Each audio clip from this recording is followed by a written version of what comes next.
bumi, menghimpunnya dalam satu keluarga. Tumbuhkanlah dalam keluarga kami kehidupan beriman yang sejati, saling mencinta dan saling mengasihi, hidup rukun, aman, damai, sentosa. Bapak Ibu, para keluarga-keluarga yang di mana saja berada, kami Komisi Keluarga Keuskupan Manado, saat ini kita akan mengikuti bersama katekese keluarga dalam rangka bulan katekese yang akan disampaikan oleh Yang Mulia Bapak Uskup Keuskupan Manado, Monsinyur Benedictus Estefanus Roli Untu MSc. Kita akan ikuti bersama. Pada saat ini kita akan doa pembuka. Mari kita berdoa. Demi nama Bapa dan Putra dan Roh Kudus, amin. Bapa yang maha murah dan maha baik, Bapa yang penuh cinta dan kasih serta setia kepada kami, walaupun kami seringkali tidak setia kepadamu. Kami mohon ampun segala kekurangan, kealpaan dan dosa kami. Seraya kami memohon, semoga kiranya Engkau dapat mendampingi, menyertai kegiatan katekese keluarga yang akan disampaikan oleh Yang Mulia Bapak Uskup Keuskupan Manado, Monsinyur Benedictus Estefanus Roli Untu MSc. Kami mohon semoga keluarga-keluarga yang mendengarkan katekese ini dapat mewujud nyatakan dalam kehidupan keluarga mereka. Kegiatan ini kami musrahkan dalam tangan kemurahan-Mu dengan perantaraan Kristus Tuhan dan pengantara kami. Amin. Demi nama Bapa dan Putra dan Roh Kudus. Amin. Kegiatan ini kami akan serahkan kepada Yang Mulia Bapak Uskup.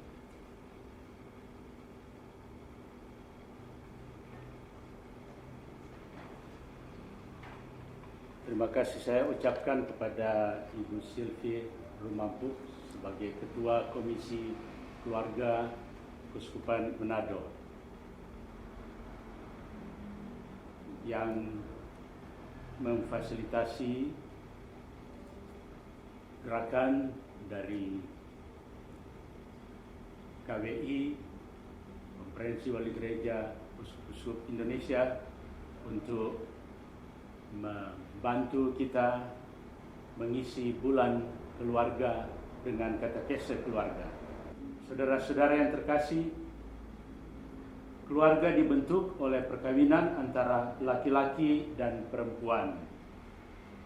Baik laki-laki maupun perempuan mempunyai cita-cita luhur untuk membentuk keluarga yang harmonis. Kita tahu seringkali cita-cita itu tidak mudah dijalankan. Mengapa? Karena ada perbedaan pendapat, kadang-kadang ada amarah, ada iri hati, ada kebencian terjadi pun di dalam kehidupan berkeluarga. Sehingga kita bertanya untuk selanjutnya, bagaimana keluarga dapat menghadapi masalah-masalah seperti ini? Gereja Katolik secara tegas mengajarkan bahwa perkawinan Katolik adalah sakramen. Artinya tanda nyata Allah mau menyelamatkan manusia lewat suatu bentuk kehidupan manusia. Bentuk itu sangat konkret, yaitu di dalam keluarga, di mana cinta kasih dibangun seperti Yesus sudah sampaikan, sebagaimana Bapa mengasihi aku, demikian pun aku mengasihi kamu. Tinggallah dalam cinta kasih itu. Dan lalu kemudian Yesus mengatakan, inilah perintahku supaya kamu saling mengasihi. Dan bentuk konkret cinta kasih itu kita temukan antara lain di dalam hidup berkeluarga. Sehingga itu berarti setiap pasangan suami istri harus menjaga suasana ini untuk membangun kesucian di dalam hidup berkeluarga yang ditandai dengan hidup kesucian perkawinan. Karena itu sifat perkawinan Katolik adalah monogami, tak terceraikan, kecuali katakan oleh kematian. Berdasarkan apa yang Yesus tegaskan sebagai prinsip, karena apa yang telah dipersatukan Allah tidak boleh diceraikan oleh manusia. Sakramen perkawinan sebagai akar pembentukan keluarga-keluarga Katolik hendaknya dijaga kesuciannya. Karena keluarga merupakan gereja kecil. Sebagaimana suatu masyarakat terdiri atas keluarga yang disebut sel-sel masyarakat, demikian gereja universal, gereja kita terdiri atas keluarga-keluarga. Dan ini adalah gereja-gereja kecil, gereja mini. Istilah lain kita kenal disebut Ecclesia Domestica, gereja rumah tangga. Itu berarti bahwa keluarga-keluarga Kristiani merupakan pusat iman yang hidup, tempat pertama iman akan Kristus diwartakan, dan sekolah pertama untuk pembelajaran, pengajaran doa-doa, penyampaian kebajikan-kebajikan, keutamaan-keutamaan dalam hidup, dan cinta Kristiani. Kita ingat pada Hari Komunikasi Sedunia, Paus Fransiskus mengatakan dengan mengutip kitab Keluaran 2, ceritakanlah kembali kepada anak cucumu apa yang telah dikerjakan Allah dalam sejarah keselamatan. Kita juga bisa mengutip kitab yang lain dari Ulangan 6 ayat 7. Ajarkanlah kepada anak cucumu apa yang sudah saya sampaikan. Demikian sabda Tuhan. Saudara-saudari, dalam konstitusi pastoral Gaudium et Spes, kegembiraan dan harapan, dikatakan keluarga adalah semacam sekolah kemanusiaan yang kaya. Akan tetapi supaya kehidupan dan perutusan keluarga dapat mencapai kepenuhan, dituntut komunikasi batin yang baik, yang ikhlas dalam pendidikan anak-anak. Kehadiran ayah yang aktif sangat menguntungkan perkawinan anak-anak. Akan tetapi juga perawatan ibu di rumah yang dibutuhkan anak-anak dan seterusnya sungguh-sungguh sangat bermanfaat, saling melengkapi di dalam pendidikan anak-anak.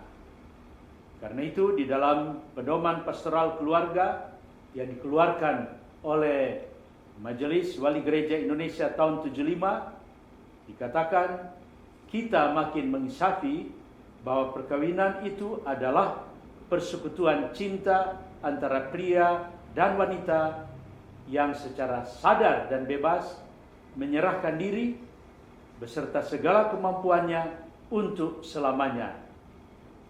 Dalam penyerahan itu, suami istri berusaha makin saling menyempurnakan dan bantu-membantu. Hanya dalam suasana hormat dan menghormati dan saling menerima inilah, dalam keadaan manapun juga, persekutuan cinta itu dapat berkembang sehingga tercapai kesatuan hati yang dicita-citakan. Saudara-saudari, keluarga-keluarga yang baik, resep sederhana yang ditawarkan oleh Paus Fransiskus untuk membina dan mempertahankan hidup berkeluarga sehingga bisa lestari sebagaimana diharapkan oleh gereja, yakni dengan menghidupi, menghayati, dan mempraktekkan ketiga hal ini. Tolong, terima kasih, dan maaf. Inilah 3 kata kunci yang menurut Paus Fransiskus penting dalam sebuah hidup berkeluarga. Terima kasih ku ucapkan padamu atas dia yang kau berikan padaku. Sekian lamanya ku berdoa menunggu, menanti janjimu Tuhan. Tulang rusuk yang telah lama hilang, Kini ku menjadi penolongmu. tulang rusuk yang ku nantikan, Kini ku menjadi pendampingmu. Kita berdua menjadi satu dalam kasih-Nya, menjadi satu. Kita berdua menjadi satu, melayani Tuhan selama-lamanya. Bapak Ibu, keluarga-keluarga yang baik, Sri Paus Fransiskus mengatakan 3 kata kunci. Itu diucapkan pada hari Jumat tanggal 14 Februari tahun 2014 pada hari Valentine's Day, di hadapan pasangan-pasangan yang telah bertunangan yang berkumpul di lapangan Santo Petrus. Paus menyampaikan resep sederhana untuk melestarikan panggilan hidup berkeluarga. Dalam bahasa Inggris, Paus mengatakan, "The perfect family doesn't exist, nor is there a perfect husband or a perfect wife. And let's not talk about the perfect mother-in-law. It's just us sinners." A healthy family life requires frequent use of 3 phrases. May I, thank you, and I'm sorry, and never, never, never end the day without making peace. Saudara-saudari, bahasa Inggris ini bisa jadi juga terjemahan atas bahasa asing lainnya. Dalam bahasa Indonesia, Paus mengatakan, keluarga yang sempurna tidak pernah ada. Juga seorang suami yang sempurna atau istri yang sempurna tidak ada. Dan kita juga tidak akan bicara lebih lanjut tentang ibu tiri, ibu sambung yang sempurna.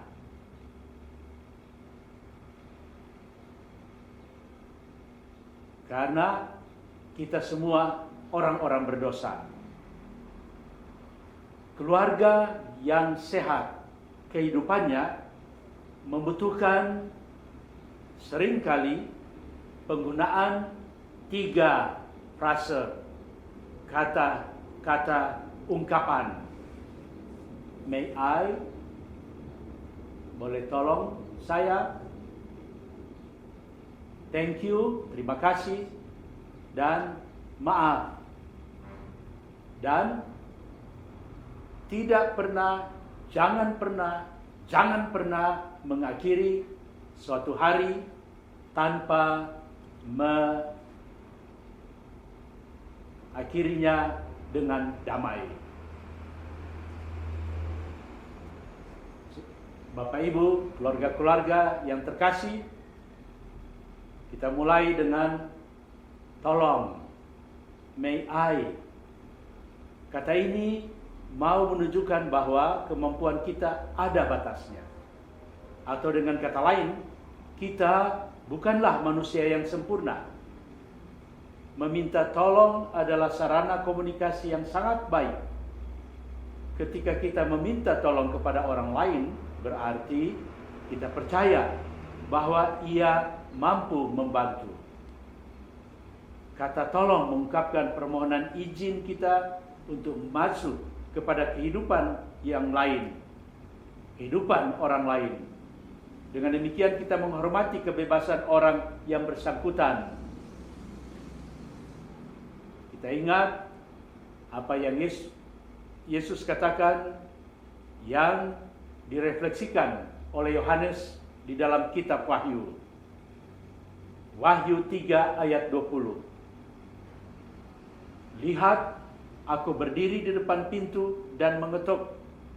Jikalau ada orang yang mendengar suaraku dan membukakan pintu, aku akan masuk mendapatkan dia, dan aku akan bersama-sama dengan dia makan, dan ia bersama-sama dengan aku. Saudara-saudari, meminta tolong adalah juga doa yang hidup. Saat kita mengalami banyak masalah kehidupan, kita meminta tolong kepada Tuhan lewat doa-doa kita. Tuhan akan memberikan pertolongan, baik dengan cara biasa-biasa atau dengan cara yang luar biasa, yang kita lain kali sebutkan sebagai mujizat, tanda heran. Ia menolong kita dengan caranya sendiri yang kerap kali di luar pemikiran kita, di luar perhitungan kita. Cinta kasih Tuhan bersamamu. Kita mendengarkan di dalam Galatia, Paulus mengatakan, bertolong-tolonglah menanggung bebanmu, demikianlah kamu memenuhi hukum Kristus. Galatia 6 ayat 2. Kita semua, terlebih khusus dalam keluarga, mempunyai kesempatan untuk menghormati Allah dengan cara menolong sesama. Yang kedua, terima kasih. Kata ini lebih berharga daripada uang. Kata terima kasih adalah ungkapan penghargaan tulus setelah kita menerima sesuatu atau mengalami suatu kebaikan. Terima kasih juga bermakna syukur atas kebaikan orang lain. Kata ini juga pantas dan layak kita aturkan kepada Tuhan yang begitu baik dan mengasihi kita. Kasih-Nya begitu besar lewat putranya Yesus Kristus yang rela wafat demi dosa-dosa kita dan bangkit yang membawa hidup baru bagi kita. Dalam suratnya kepada umat Efesus, Paulus mengatakan dan disampaikan agar kita mengucap syukur di dalam segala situasi dan dinyatakan di dalam nama Tuhan Yesus Kristus. Sebab hal itulah yang dikehendaki Allah dalam Kristus Yesus kepada kita. Menyatakan ucapan syukur menolong kita untuk fokus kepada Tuhan di dalam kesesakan, menjauhkan kita dari sungut-sungut, menguatkan iman kita, dan menunjukkan kerendahan hati dengan pujian kepada Yesus. Kata terima kasih sebagai tanda sadar diri akan pemberian orang lain ditegaskan oleh Yesus di dalam Injil Lukas pasal 17 ayat 18. Tidak adakah di antara mereka yang kembali untuk memuliakan Allah selain daripada orang asing ini? Kata kunci ketiga menurut Paus Fransiskus adalah maaf. Kita manusia rapuh dan lemah yang tidak luput kesalahan.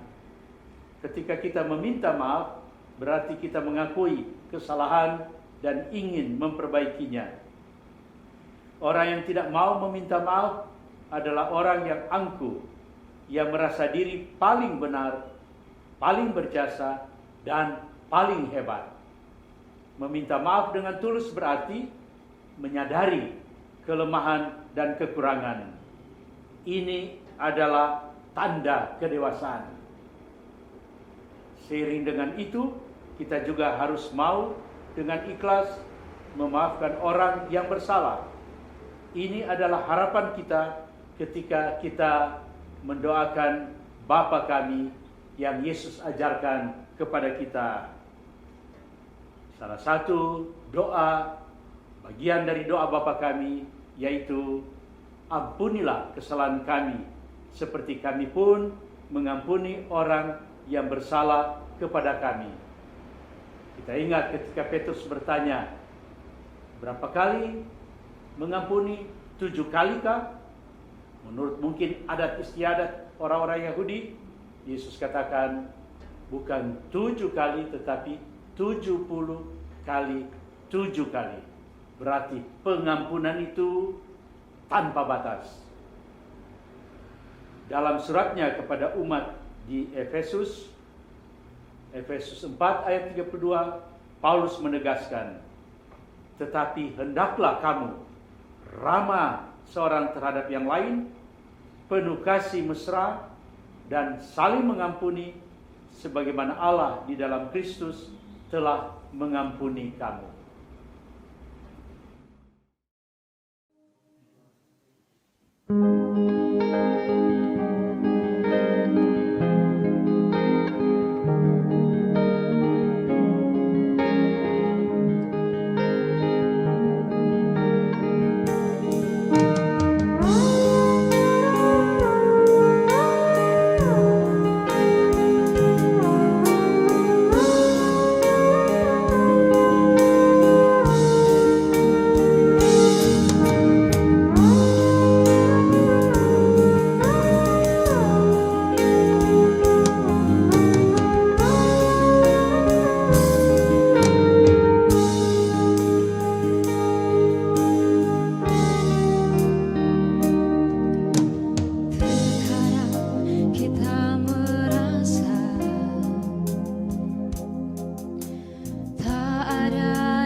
kita percaya sampai mujizat menjadi nyata.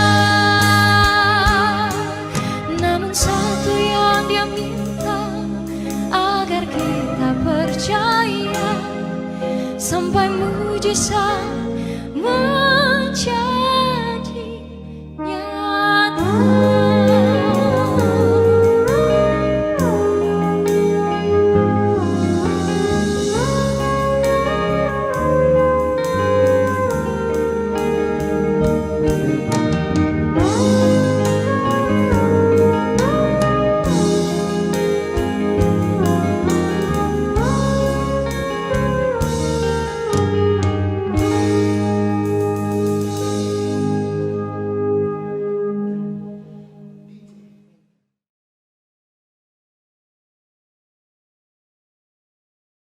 Saudara-saudara yang terkasih, khususnya keluarga-keluarga yang baik,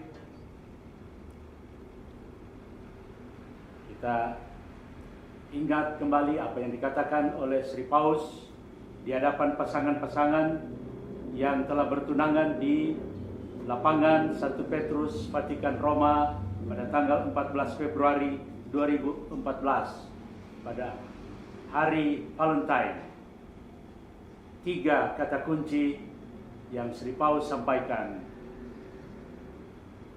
dengan menekankan bahwa keluarga itu tidak sempurna. Itu berarti juga suami tidak sempurna, istri tidak sempurna, dan juga mereka yang ada di sekitar kita tidak sempurna. Kita semua orang-orang berdosa. Dan Sri Paus mengungkapkan, mungkin dalam bahasa Inggris lebih kuat, powerful ungkapannya. 3 ungkapan itu, may I thank you and I'm sorry and never end the day without making peace. Luar biasa kata-kata ini, penuh kekuatan, penuh daya, penuh energi. Kita ingat tentang pengampunan yang sungguh-sungguh mempunyai kekuatan di dalam kehidupan berkeluarga. Kata-kata Yesus pada waktu Dia menampakkan diri kepada para murid, antara lain tentang pengampunan ini. Sesudah Dia mengembuskan Roh-Nya, terimalah Roh Kudus. Barang siapa kamu ampuni dosanya di dunia ini, akan diampuni juga di surga. Dan barang siapa kamu ampuni ikat dosanya di dunia ini, itu juga terikat di surga. Itu berarti apa? Saya mengerti secara konkret, praktis sehari-hari, kalau antara suami istri tidak saling mengampuni, itu akan terbawa terus, akan tersimpan terus di dalam hati. Dan pada waktu meninggal, sesudah kehidupan ini, itu juga akan dibawa terus. Semoga ada pengampunan pun sesudah hidup ini, sesudah kematian. Dan itu kita yakin sebagai orang Kristiani Katolik, bahwa Tuhan tetap berbelas kasih kepada mereka yang sudah meninggal. Masih diberikan kesempatan dalam proses penyucian, dalam api penyucian untuk orang-orang yang masih membutuhkan belas kasih Tuhan yang paripurna. Nah, saudara-saudara, keluarga-keluarga yang terkasih, tidak ada keluarga yang sempurna. Begitu Paus tegaskan. Kita tidak punya juga orang tua yang sempurna. Kita mengalami itu sendiri. Kita tidak menikah dengan orang yang sudah sempurna, atau kita mempunyai anak yang sempurna, maunya demikian, cita-cita kita demikian. Dalam kenyataannya kita bisa melihat ada anak-anak yang punya kekurangan, baik fisik, cacat, maupun punya kekurangan-kekurangan di dalam kepribadiannya, di dalam kesempurnaannya. Karena itu kita diajak untuk mari kita menerima kenyataan hidup ini. Kita tidak saling mengeluh tentang satu dan yang lainnya. Kita tidak saling membuat kecewa karena kita tidak menerima realita, kenyataan. Kita tidak saling menerima satu sama lain. Jika tidak ada keluarga yang sehat, atau keluarga tidaklah akan sehat kalau dia tidak mempraktekkan pengampunan. Sekali lagi saya sampaikan, jadi tidak ada keluarga yang sehat atau keluarga tidaklah akan sehat kalau dia tidak mempraktekkan pengampunan. Pengampunan itu sangat penting bagi kesehatan emosi dan ketahanan jiwa dan spiritualitas kita. Tanpa pengampunan, keluarga akan menjadi arena konflik dan tempat bagi semua hati yang terluka. Tanpa pengampunan, keluarga akan sakit. Pengampunan adalah pelindung jiwa dan pembersih pikiran dan pembebasan hati. Siapapun yang tidak mengampuni tidak akan mendapat kedamaian jiwa ataupun bisa bersatu dengan Tuhan. Rasa sakit, luka adalah racun yang sangat berbahaya dan bisa membunuh. Mempertahankan rasa sakit di hati adalah tindakan penghancuran diri. Pengampunan adalah sebuah pembersihan diri. Siapapun yang tidak mengampuni, maka baik secara fisik, emosi, dan spiritual sakit. Itu sebabnya keluarga haruslah jadi tempat kehidupan, bukan kematian. Wilayah untuk pengobatan dan bukan untuk penyakit. Arena pengampunan, bukan rasa bersalah. Pengampunan itu membawa kebahagiaan di mana hati cemas yang membuat sedih disembuhkan. Karena kekhawatiran adalah sumber penyakit. Tuhan memberkati kita. Bapak Ibu, keluarga-keluarga, kita akan tutup katekese pada saat ini dengan doa keluarga. Kita berdoa demi nama Bapa dan Putra dan Roh Kudus. Amin. Yesus, Maria, Yusuf, di dalam hidupmu kami menemukan cahaya kasih sejati, dan kepadamulah kami percayakan hidup keluarga kami, keluarga Kudus Nazaret. Semoga tidak ada lagi kekerasan, keteguran hati, dan perpisahan di dalam hidup keluarga. Semoga duka dihibur, luka disembuhkan, dan kerukunan dipulihkan. Keluarga Kudus Nazaret, semoga dalam masa pandemi ini kami semakin memahami keindahan dan kesucian keluarga kami. Semoga kami semakin mengenal rencana-rencanamu yang indah, Yesus, Maria, dan Yusuf. Dengarkanlah dan kabulkanlah doa kami. Amin. Mari kita bersama-sama mohon berkat yang akan disampaikan oleh Yang Mulia Bapak Uskup.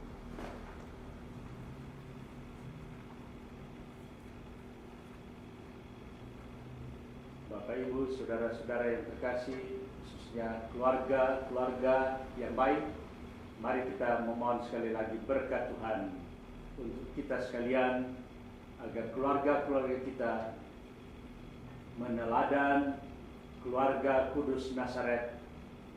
Keluarga Kudus dari Nazaret menjadi contoh, model, menjadi jiwa dari kehidupan keluarga kita. Tuhan bersamamu dan bersama rohmu.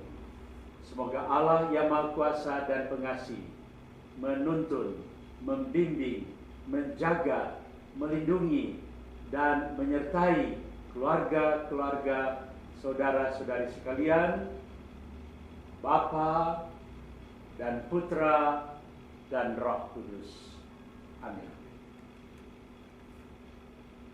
Demikianlah katekese keluarga pada saat ini.